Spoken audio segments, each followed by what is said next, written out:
नमस्कार, आप देख रहे हैं TLI न्यूज। दोस्तों, मेरे साथ एक शख्स हैं, मिले हुए हैं आज।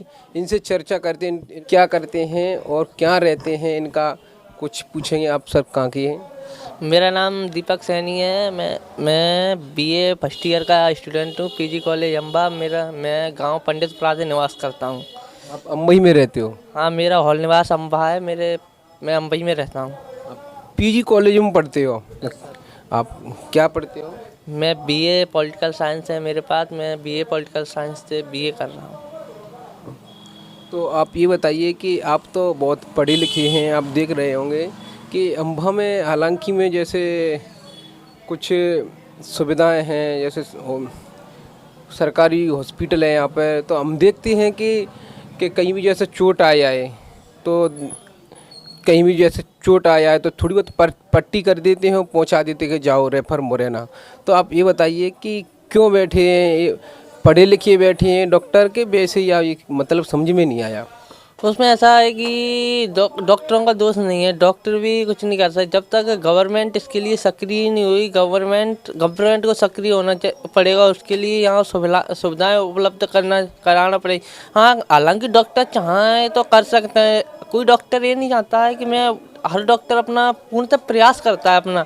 वो किसी को ऐसा नहीं चाहता है कि मेरे हाथ से किसी की कोई जोखिम में जाए। अपने अधिकतर डॉक्टर प्रयास करते हैं। कुछ कुछ डॉक्टर होते हैं जिनकी मानसिकताएं ऐसी होती हैं जो चाहते हैं कि हम पे ज़्यादा लोड ना लेना पड़े, क्योंकि आज का ज़माना ज़्यादातर आलसी लोग रहते हैं। मतलब कुछ सोचते हैं कि काम करें, जैसे अपन यहाँ से यहाँ कोई हमारा लोकल एरिया है, यहाँ कोई इतना सक्रिय नहीं होता है। कोई किसी को अपने अधिकारों के बारे में जानकारी नहीं है। इसलिए मेरा ये मानना है कि स्कूलों में, कॉलेजों में इसके लिए बच्चों से अवगत कराया जाए। भाई, इसके लिए सरकार को प्रयास करने चाहिए, गाँव के लोगों को जागरूक करना चाहिए, वह अलग अलग मुहिमें चलानी चाहिए जिससे लोग जागरूक हों।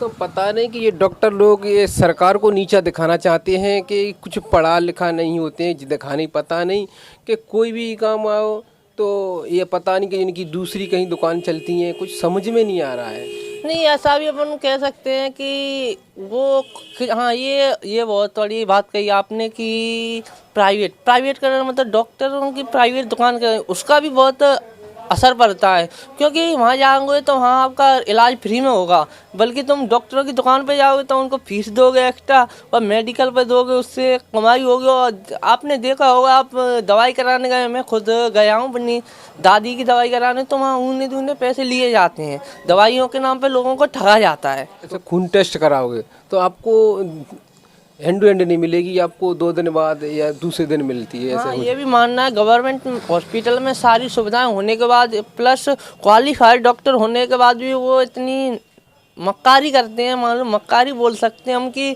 वो लोगों को सही से ट्रीट नहीं करते हैं। लोगों का भरोसा तोड़ते हैं, जिससे लोग हमारे यहाँ आ ही नहीं। लोगों को डराते हैं, बल्कि हमको डराना नहीं है। अगर अपने देश को मजबूत बनाना है, अपने देश को अदर देशों से अगर उनके बरोबर साथ में खड़ा होना है, तो हमको इस सिस्टम को डेवलप करना पड़ेगा, पर इस सिस्टम को बदलना पड़ेगा। इस सिस्टम के बदलने के पीछे बहुत सारे कार्य करने पड़े, पर कि आजकल के हमारे नेता लोग हैं, वो एक बार आते हैं, चुनाव जीतता था, उसके बाद चले जाते हैं। जैसा कि एक मामला आपने सुना होगा, भी अखबार में आया था कि 2-2.5 करोड़ जन कितने की अम्बा हॉस्पिटल की नई बिल्डिंग बनेगी, पर वो ओनली ये अखबारों का नाम बन के ही रह जाता है। ये ना कभी होता है, ना बहुत कम होता है। 2.5 करोड़ की जगह वो बोल दिया जाएगा, एक छोटा सा सिस्टम बना दिया जाएगा, 2-4 कमरे बना दिए जाएंगे और वो बिल्डिंग बन के तैयार होगी। ऐसा होता है, मैंने होता तो है। देखा है।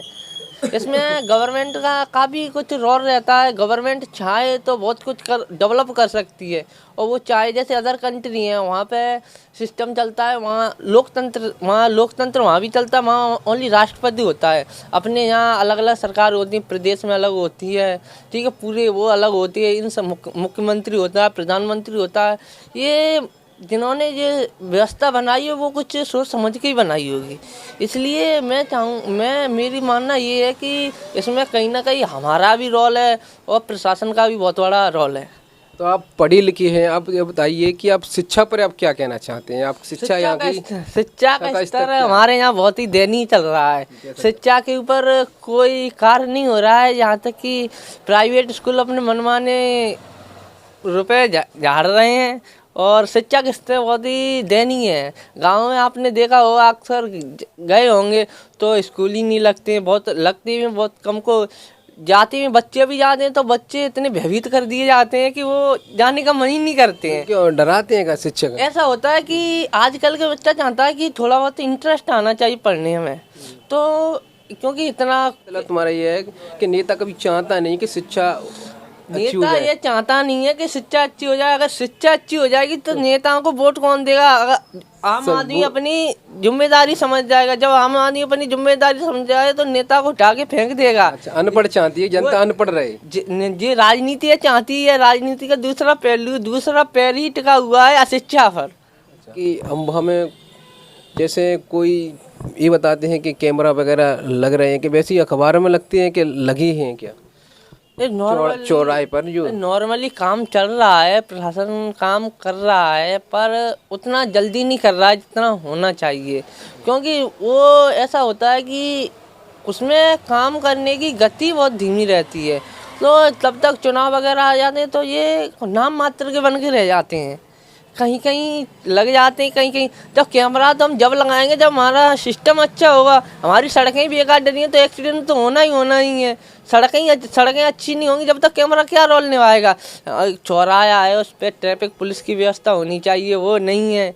क्यों नहीं? कोई ना कोई होना चाहिए। चौकियाँ बनी है, वो नाम की बनी है, उस पर कोई बैठता नहीं। जैसे कि हमारी जगह चौराहे की चौकी देख सकते हैं आप, हम आपको किसी दिन लाइव दिखाएंगे, वहाँ पे जाए। स्टैंड भी नहीं है अम्बा में, के है कि वही चौराहे समझ लो, वही बस स्टैंड है। कोई बस स्टैंड नहीं है, क्योंकि जहाँ तक कि मैंने देखा, मैं भी ग्रामीण क्षेत्र से निवास करता हूँ, आता जाता रहता हूँ, तो अम्बा में ना कोई बस परिवहन का सिस्टम है, ना कोई मनमाने अपने किराया वसूलते हैं, और ओवरलोड गाड़ियाँ चलती हैं जिसका कोई सिस्टम नहीं है। और इस सिस्टम के प्रति कोई ना बदलना चाहता है, ना कोई इसके प्रति ध्यान देता। दूसरे प्रदेश में जाते हो तो वहाँ पे प्राइवेट सरकारी बस चलती है, तो यहाँ एमपी में क्यों नहीं है? आप